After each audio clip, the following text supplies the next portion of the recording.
Hey, if you were some sort of a jerk off in a university, higher education setting, trying to get your master's degree and get all that light learning and shit, whatever, you might call this a soliloquy if you're that kind of dick ass.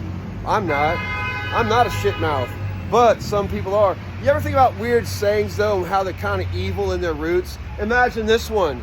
No way, Jose. No way, Jose. No way, Jose. That's them Rangers, Texas Rangers, riding up and down that way going, no way, Jose. Like saying, you can't come up this way. That's a what? And about the North Pole, you can just go over the top. And they kept it from doing courses. And they extincted the woolly mammoth. That's what they extincted. Help me. So common sayings are often forgotten as being important and offensive, deep-rooted.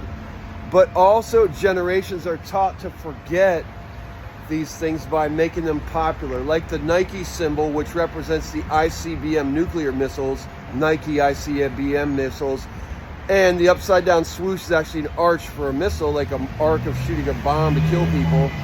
And then the bikini, also launched at the same time of the nuclear bombs, was hotter than the nuclear bomb, and the bikini is from the Bikini Atoll Islands, where they nuclear bomb tested people to march to Japan, a Bataan Death March. And speaking of offensive idioms, they're called idioms in some places. In some places you have idioms, and they're sayings that are common but don't really mean shit. Like when someone says the same dumbass thing to you all the time and maybe stands around constantly offending everyone and doing evil things in your community. Other things like, no way, Jose, would have been a bunch of white people standing around in Texas, New Mexico, Arizona, and California when any so-called Mexicans would try to come through. They'd say Mexicant, no way, Jose, and not let them through. Then they made it fun for everyone to say no way, Jose in the 80s with some stupid TV show. It's offensive and heart rude. Hey, you know what sucks about being raped in a psycho hospital with the peephole?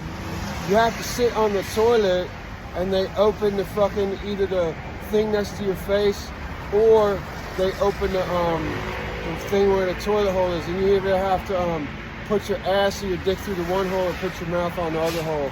I hated being in the hospital, and that guy, I remember exactly what he looked like, he did it too. It's fucking evil and deadly, and I hate them all. At a UMC hospital, soon to be shut down here in Washington, D.C., we here are offended, myself, and I'm mentally already worse and worse and worse all the time. At least I got traumatic brain injury added by Dr. Gandu to my list. Hey, I don't know what the fuck you do, call me crazy, but I hang out on Capitol Hill every fucking day. And I was just thinking about some weird ass shit that could be true. What about this? Is this true?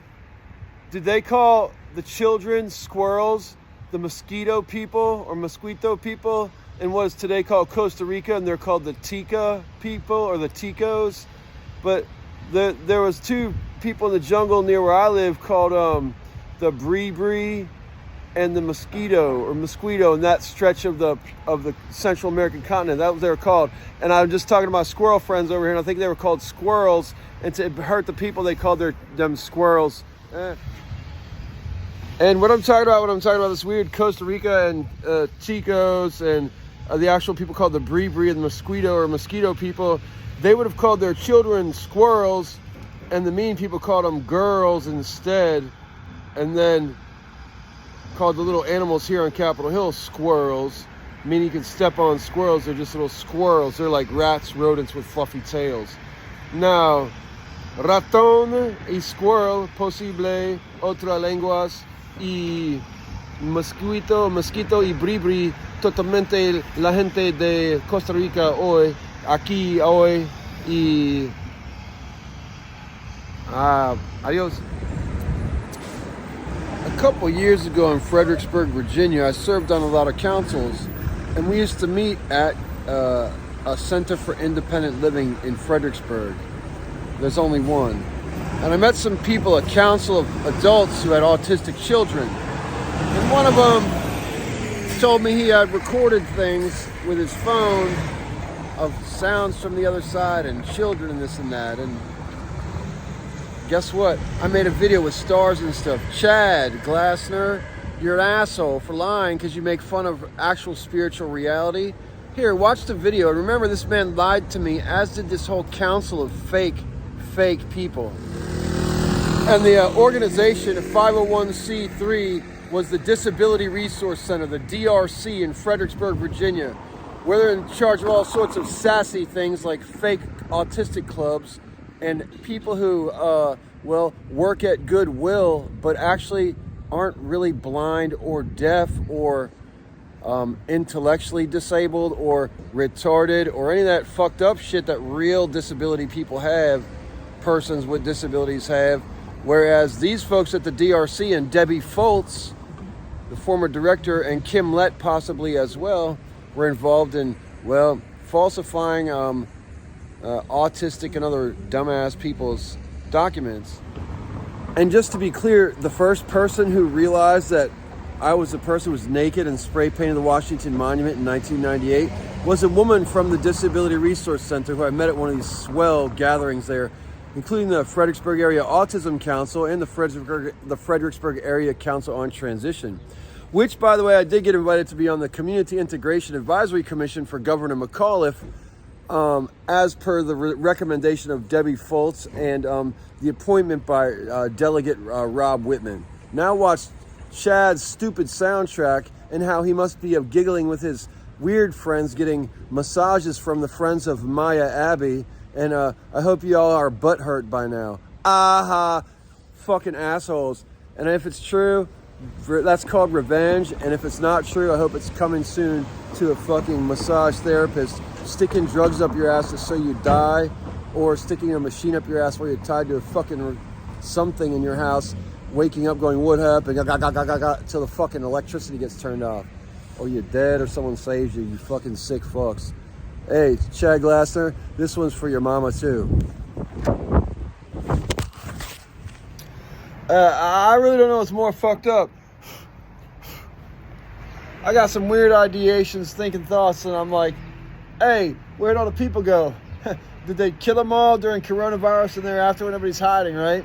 And then the second thing is who's the assholes with all the freezers full of dead bodies or parts of dead bodies? Heaven forbid they had to cut them up and put them somewhere, like a freezer or something. Like Snoop Dogg and Dr. Dre have a new short film out called The Missionary or something. Watch that. Who's all the assholes with the freezers full of bodies? Listen to a band from New York called Show Me the Body. They say, bring out the dead. Hey, you know who has the biggest fucking freezers? Commercial fucking facilities. Commercial facilities that serve food to people. So like jails have a lot of freezers. Colleges have a lot of freezers. And big commercial industrial restaurant type places have a lot of freezers, like airports or train stations. So hey, dickheads, all you big food moguls who hid like millions of bodies in your freezers, in your universities, from the fucking, everyone died of the virus. You had your murder squads killing people, and you hid them in all those freezers. God help us all, and not you, please. Hey, if there's suddenly some mass way of saving all the children and getting them documents, make sure everyone, no matter what, says they're 12 years old or under, because you have to fuck up their paperwork for like 3 or 4 years till the actual super duper changes come. But look, that's how you do it. Be like that dude on Napoleon Dynamite. Be like, I got a mustache, but I'm real young. Oh, I got tattoos, but I'm real young. Even if you're like 18 or 19, just say you're 12. Just say you matured early, and go by the Marine Corps or some other kind of place like that and let them know that you're the ones we're saving as well. All right. Adios in under 45 seconds so I can put it on X as well. Washington, D.C., Capitol Hill.